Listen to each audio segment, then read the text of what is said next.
Dear Aaron, I would like you to respond to this request with a video request of my current situation. Basically, after my first year of college, my GPA was very low, as while I did well in my first term with B's and C pluses, that's not doing well.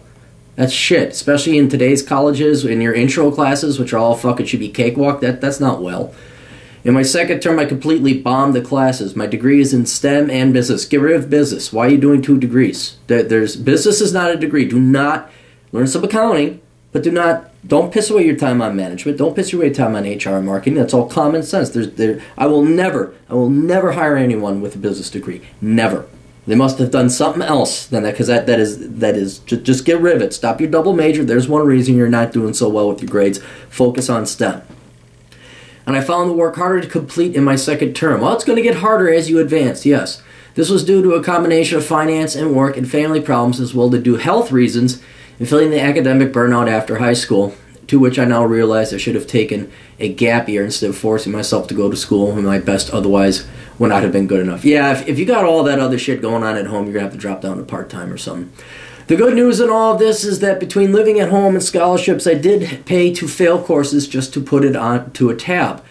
Additionally, I have the ability to repeat the courses, as the college I go to gives people the ability to repeat at most 5 courses. 5. Academic probationary terms at my college are generous enough. As long as I continue to improve, and I have in my second year, I will be okay. However, what I wish to know is as follows. 1. To what extent does having a bad semester with a low GPA affect your record affect you when you apply for jobs? It doesn't. If you have one bad, they're not going to care. They're going to look at your overall GPA and whether you graduated with your degree. That's what they're going to look at. Now, some anal retentive people, well, what happened here? But if you pull off a 3.5 or higher in college, they're not going to bother looking at the, they had one bad quarter, so what?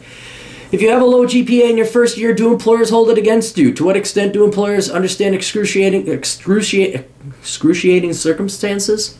They don't hold it against you in your first year, and employers do not understand extenuating circumstances, I think is what you had. No, it's just been my empirical experience. I don't know if this is true for most employers, but no employer gave a shit I was working full-time, went to school full-time. They didn't care. They didn't care that I paid my own way through college. I would like to think there are some employers that do, but hey, they don't want to hear your problems. Yeah, it's too bad that you fail. You're not going to have family troubles when you're working for them?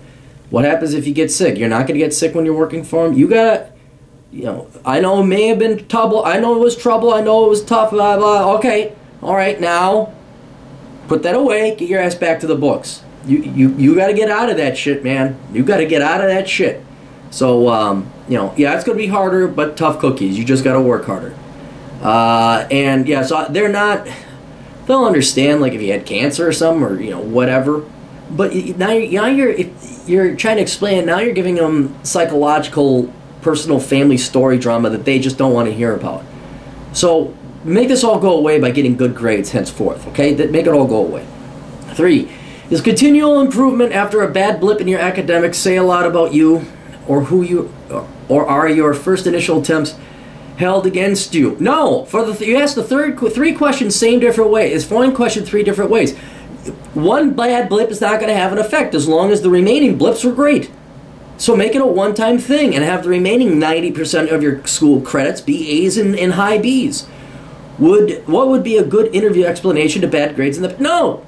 You don't want to get to that point. If you have to explain bad grades, you have a low GPA, you're a bad student, they're not going to even give you the interview job.